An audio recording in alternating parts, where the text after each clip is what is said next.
¿Qué tal? ¿Cómo están? Qué bueno que nos acompañan una vez más aquí en Expedientes TVC. Hoy tengo el gusto de recibir aquí en el estudio a un gran historiador, Lorenzo Meyer, un gran crítico, y nos vienes a presentar Distopía Mexicana, perspectiva para una nueva transición. Una nueva transición, y te lo preguntaba hace un momento, ¿una nueva transición aquí o la de Estados Unidos? Lorenzo, un gusto saludarte, Muy que estés con nosotros. bien hecha la pregunta. Ajá.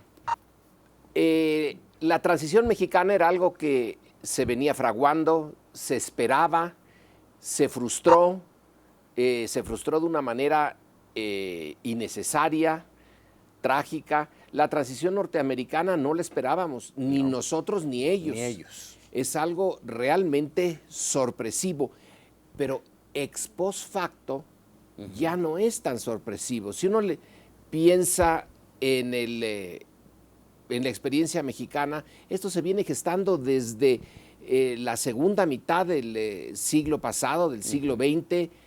Ya el 68 como símbolo nos decía que el sistema político, el sistema de poder, la estructura que envuelve la vida cotidiana de los mexicanos ya estaba mal, no estaba a tono con la época. Fue necesaria la crisis del sistema económico en su conjunto en 82 y luego el intento de cambiar la economía sin cambiar el sistema de Salinas, la perestroika sin el glasnost. Finalmente en el 2000, hay que verlo, si empezamos en 68, pero podemos empezar un poquito antes. Tardamos ¿cuánto? 30 años, 40 años en este proceso y se nos frustró, porque ahorita necesitamos urgentemente retomar. En Estados Unidos no. En México en este momento estamos ya en la línea. Hay necesidad forzosamente de cambiar. Sí. Es así. Aunque no hay la seguridad de que lo podamos hacer. Creo que la demanda, la sociedad ya está un poco más alerta, más dispuesta a participar y a exigir, no toda la sociedad mexicana, porque todavía quedan muchos remanentes de los sistemas anteriores, en donde no había ciudadanos, sino había la aceptación del súbdito. Nuestros vecinos nos pueden ayudar a que esto se acelere, porque le están quitando la escalera y dejaron agarrado de la brocha a los remanentes del México antiguo. Nos están sacando de nuestra zona de confort, valga el término. Sí. Yo, antes de continuar, Lorenzo, yo quisiera que todos estuviéramos en la misma sintonía, quienes nos están acompañando. Distopía, ¿qué es? Bueno, el título, al principio, yo mismo dije, no les va a gustar en la editorial porque no es tan obvio. Ajá. La distopía viene, pues, de su contrario, de la utopía. La utopía es ese sitio que nunca existió ni existirá, pero que lo inventó alguien y otros les pareció atractivo y por eso sigue leyéndose, por ejemplo, la utopía de Tomás Moro o Santo Tomás Moro para los católicos, porque es la creación mental, la imaginación de un sistema de poder, de convivencia, que es casi lo opuesto a lo que realmente existía en el momento en que se la imaginó el autor. Es un mundo ideal en donde quienes lo habitan viven en armonía consigo mismos y con su sociedad, no hay explotados, no hay violencia, la autoridad en realidad se ejerce sin coerción, porque todos están convencidos de que así debe de ser. Así debe ser, porque hay un sustrato moral en esa convivencia. La distopía es exactamente lo contrario, tampoco existe. Es un lugar que afortunadamente todavía no hemos visitado, pero nos hemos acercado mucho. Es ese sitio amargo, duro, una sociedad en donde quien ejerce el poder es brutal, engaña, egoísta, que no permite el desarrollo de los individuos, que los hace cosas al servicio del poder, que los vigila, que no les permite libertad, es Orwell, es una de las distopías del siglo XX, que se acercaban algunas sociedades a ellas, el nacionalsocialismo en Alemania, el estalinismo en la Unión Soviética, y le puse distopía, porque es el lugar al que no queremos ir, al que no debemos ir, al lugar donde todo está mal, pareciera a veces ser la meta de quienes son los responsables de los destinos de nuestro país. Ya con eso, ¿cuál es entonces, Lorenzo Meyer, la realidad de nuestra política en México? Es una realidad muy injusta para nosotros, porque es un ejercicio del poder con unas instituciones carcomidas, unas instituciones que no funcionan, pero que sin embargo permiten todavía que unos cuantos sigan acumulando poder y riqueza en una sociedad donde la justicia no funciona, sino porque un exgobernador de Nuevo León, al cual se acusa de haber mal usado 3,000 millones de pesos, pasa solo unas horas en la cárcel y ya salió. Y pareciera que ese es ya un gran... Exculpado, libre, sin pues sospecha. No, todavía sigue su juicio, todavía va a seguir su juicio. Donde otro exgobernador de un estado en la costa del Golfo de México está huido, pero tiene unas acusaciones que rebasan la imaginación. Nadie en su sano juicio, aún los ladrones dentro del gobierno, hombre, con la medicina que va a usarse contra el cáncer para niños, en unos niños, con eso no es necesario llegar a esos se niveles, puede robar de otros lados, pero no con la salud de unos prójimos tan pequeñitos que todavía la leucemia se puede curar. Yo conozco casos directamente de leucemia en niños que, bueno, no es fácil, pero se curan. ¿Cómo es posible que un gobierno estatal trafique también con eso? Entonces son instituciones... Corrupción e impunidad. Corrupción, impunidad y otras que tampoco sirven. El sistema educativo no nos está preparando para el siglo XXI, para hacer esos jóvenes que, por ejemplo, nos dicen las pruebas internacionales que comparan diferentes países. La de PISA, que bueno, China es una sociedad todavía muy subdesarrollada, pero que al menos en Shanghái nos dan, pero 100 y las malas a nosotros en los temas del siglo XXI, en ciencia, en matemáticas, en comprensión del lenguaje y manejo del lenguaje. Claro. Las instituciones mexicanas no funcionan en eso. ¿Cuál piensa en cualquier otra? Los gobernadores. Inseguridad. El Congreso. Los partidos. Entonces. Esa es la realidad de la política Esa es la realidad. mexicana. Y cada uno de ellos hace su contribución a acercarnos a una distopía que no merecemos y que intentamos varias veces a lo largo de nuestra historia modificar las variables que nos llevan hacia ese desagradabilísimo lugar y no, bueno, en algunos momentos sí logramos realmente cambiar su trayectoria, sí. Pero en este último, en donde estamos haciendo esta conversación y teniendo esta comunicación con televidentes, en esta última etapa pudimos hacer ese cambio y no se hizo.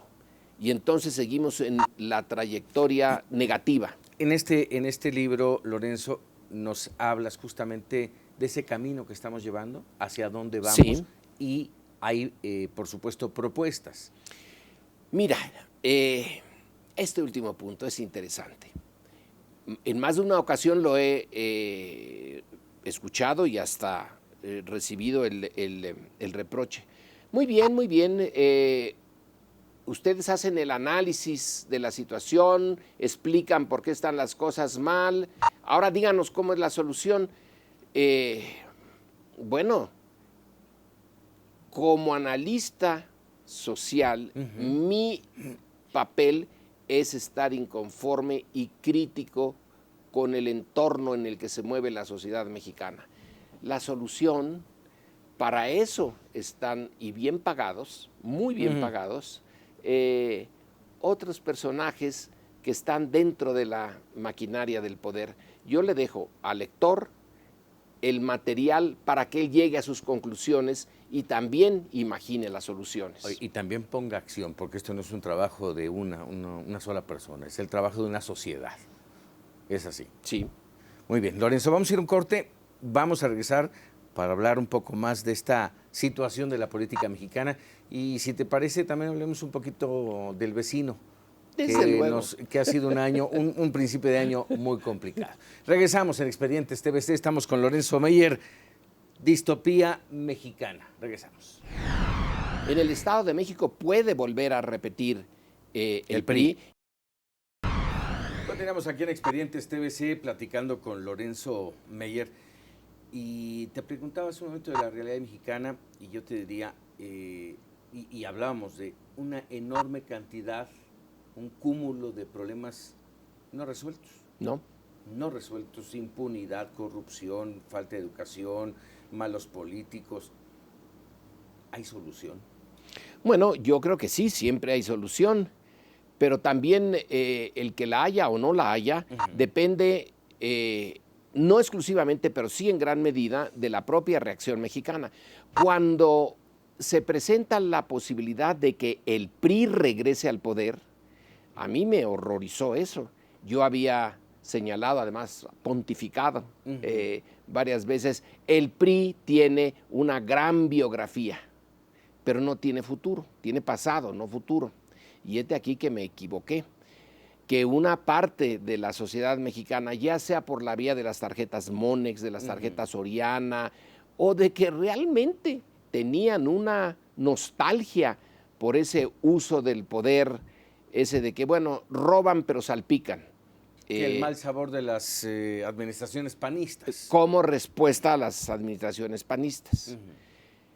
Esa parte de la sociedad mexicana que le permitió al PRI volver, o que el PRI usó o se dejó usar con la compra del voto, la relación clientelar, etcétera, esa sociedad mexicana tiene una gran responsabilidad en que los problemas no se hayan resuelto, sino se hayan agudizado.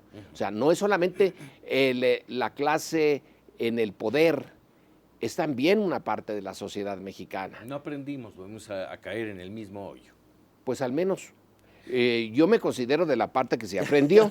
Ahora, hay otra parte cosa, que no aprendió. ¿Realmente tú sientes, hablando de este tema electoral y de los partidos, tú sientes que votar por un partido distinto, PAN, PRD, Morena, PRI, cambia?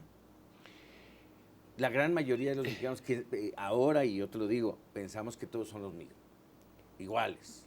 Creo que no. El PRI viene no de 1929, que es cuando se creó, se creó por un accidente, porque asesinaron a Obregón en ese año de 28, el anterior a la creación del partido, y dejaron un vacío de poder que lo llenó en parte Calles como jefe máximo, ya no como presidente, y en parte con el partido. Pero es un partido muy... no hay muchos como él en el mundo. En realidad, el embrión del que nace toma el poder en 1916 o 17 y lo lleva, al menos el poder en la presidencia y en la mayor parte de las gubernaturas, hasta el año 2000. En el siglo XX, ¿cuántos han podido hacer ese camino? Ese camino. La Unión Soviética no. Entonces sí tiene algo de peculiar. No nació ese partido para ser democrático, sino para administrar el poder o ayudarle a quien tenía realmente el poder. Los otros partidos no tienen esa historia. Ahora, algunos han mostrado que son particularmente ineptos, que es el PAN, porque lo tuvo y lo desperdició. Otros se dejaron corromper de una manera infame, en particular viniendo desde la izquierda y comprometidos con un esfuerzo por remoldear a la sociedad mexicana, y se dejaron cooptar, que es el PRD. De Morena, yo hablo también de Morena en el libro, hay algo distinto en el sentido de que no ha tenido el poder todavía. No como Morena. No como Morena. Sí, porque hay que hacer la puntualización. Su líder, su jefe máximo, su estandarte, pues es Andrés Manuel López Obrador. Sí. Un hombre que estuvo en el poder, al menos de la jefatura de gobierno de la Ciudad de México, ¿no? Y ahí no se le puede reprochar Realmente nada. el haberse enriquecido, lo cual es interesante, porque así como el PRI tiene biografía, Andrés Manuel también tiene biografía. Sí, ¿y quién es? ¿Y qué va a hacer? Etcétera. Pues vean lo que hizo desde joven, que es interesante. Es interesante que un joven tabasqueño empiece su carrera política como asesor de un poeta. No es la mejor manera de hacer carrera política. Y luego, con los chontales, tampoco es, pero le enseñaron muchas cosas, aprendió mucho ahí. Y finalmente, un joven que se le ofrece la oficialía mayor de un estado, que es donde están los dineros, ¿no es así? Claro. Es la que administra los dineros, y que se queda 24 horas y renuncia y se va, se exilia de Tabasco sin empleo a escribir un libro sobre Juárez en Tabasco en ese siglo XIX. Creo que ya ha tenido una biografía que lo avala. Ahora, pero el conjunto como partido, solo Dios sabe qué va a ahora, hacer. justamente con estos factores, y hablábamos hace un momento de tiempos de cambio, viene un proceso electoral de mitad de año importante, no solamente por el Estado de México, que ya es señalado, está Nayarit, está Coahuila, está Veracruz, aunque no es jefe no es para gubernatura, y posteriormente vendrá el camino al 2018. Sí. ¿Están las bases puestas para un cambio? No, yo diría que la moneda está absolutamente en el aire. En el Estado de México puede volver a repetir el PRI, y entonces sí es para el Guinness Book of Records esto, porque pasa del siglo XX al siglo XXI el mismo partido, y además con qué apellidos en el posibles candidatos del PRI. Sí. Bueno, ya hay un candidato, Alfredo del Mazo. Del Mazo, es decir, viene de la mera cepa que nos ha dado, por ejemplo, a Peña Nieto. Que es el Grupo Atlacomulco. Que es el Grupo Atlacomulco. Un especialista en eso me dice, no existe el Grupo Atlacomulco. Bueno, no existe, pero ahí está. Ajá, sí. ¿Y lo sientes con la misma fuerza? No, ya no. Obviamente ya no, pero me gusta mucho un enfoque que tiene Sergio Aguayo, un colega mío. Sí. Dice, vamos a medir la dimensión del Estado de México. Bueno, demográficamente es enorme. Es el mayor padrón es el electoral. mayor, junto a la Ciudad de México. En la Ciudad de México y en el Estado de México hay organizaciones civiles, de la sociedad civil. Nada más que las del Distrito Federal, si uno las mide en estadística, vienen hasta acá arriba, y las del Estado de México aquí, siendo tan cercanos, tan similares en mucho, en su vida cívica hay un golfo. El Estado de México como que le anularon la persistencia del sistema autoritario priista allí, le anuló las posibilidades de vida de la sociedad civil, que es importantísima para estos momentos en que el calendario electoral nos da licencia para expresarnos sobre nuestros liderazgos. Y el Estado de México tiene un déficit en sociedad civil. Bueno, a ver qué pasa. Dime una cosa, hemos hablado de los gobernadores corruptos, mencionaste nada más dos, de un cúmulo enorme. Tan solo en 2016 aparecían por lo menos uno cada semana, uno nuevo al que hay que seguir. y de los cuales solamente Padres está en la cárcel y ni siquiera juzgado. Pero el caso del Estado de México también me llama la atención. No se le sabe nada a Erubiel. No, ni a ninguno de los otros. Ni a ninguno de los otros. Nos sospechamos, bueno, las empresas que construyeron las carreteras y ya hay un pleito entre ellos, entre las propias empresas, y una le está sacando los trapitos a otra, española, por cierto, además.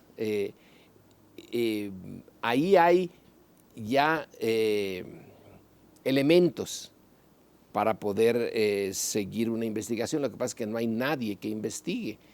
Y que hay que ver qué parte es estatal y qué parte es federal, ¿no? Exacto.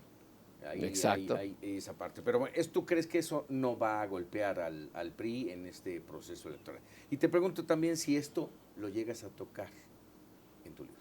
¿El Estado de México? Todo este entorno. Bueno, sí, el entorno sí, porque hay un capítulo sobre la clase política, hay un capítulo sobre los partidos, hay un capítulo sobre la corrupción, hay un capítulo sobre la política exterior, en fin, son las principales variables. Este libro se enfoca mucho a la situación actual, pero en la medida en que me fue posible y que fue útil, me voy a la historia para rastrear las raíces de esos problemas, porque ninguno de los problemas que hoy nos aquejan es realmente reciente.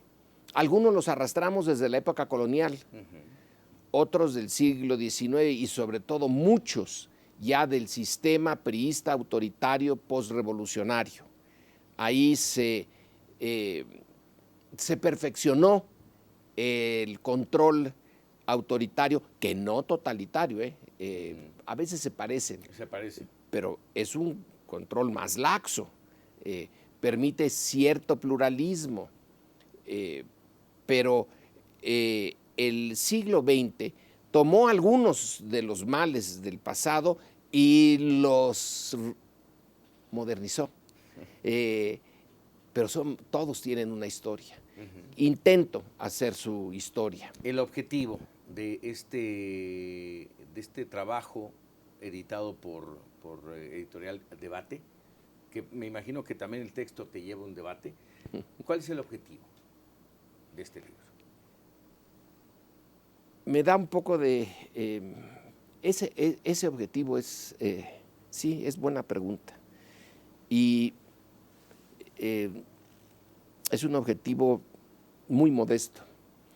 Cuando yo empecé a trabajar, yo no soy historiador, pero me metí a la historia. Mi área es la política, la ciencia política, en particular las relaciones internacionales. En eso fue mi educación formal, ciencia política y relaciones internacionales. Pero encontré que la explicación histórica me gustaba, me cuadraba.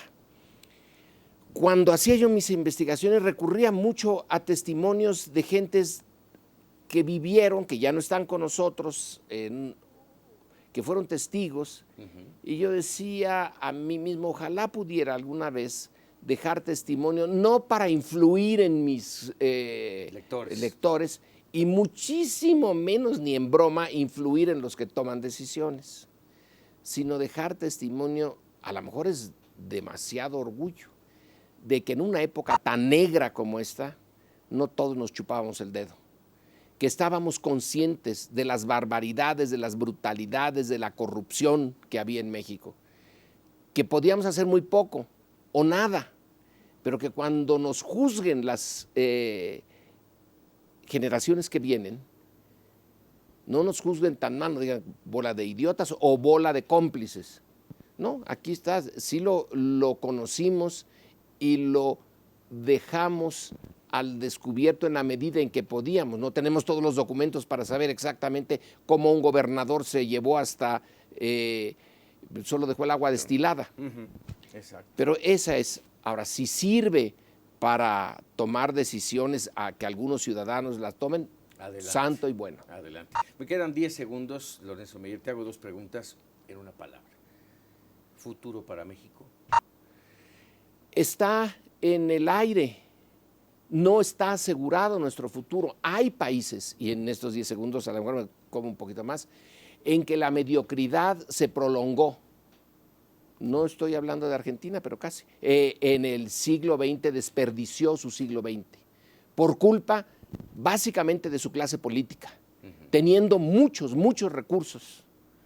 No está escrito por el dedo de Dios que salgamos de esto. Podemos, sí podemos, pero si nos descuidamos o nos atarugamos, podemos prolongar esta mediocridad muchos años. En una sola palabra, ahora sí, Lorenzo, en una sola palabra, Donald Trump, Estados Unidos para México. Bueno, un daño inmediato y una oportunidad de separarnos de esa dependencia en que nos metieron, de esa dependencia donde el 80% de nuestras exportaciones van para allá. Bueno, nos va a doler, pero podemos ganar una nueva independencia. Así es. Lorenzo Meyer, un placer, que no sea la última que estés con nosotros. Espero aquí que no, si me invitan vendré. Muchísimas gracias. Ahí lo tiene usted, Lorenzo Meyer, y esta distopía mexicana que usted puede encontrar ya, editorial Debate. Y nosotros nos vemos la próxima en Expedientes TVC. Gracias.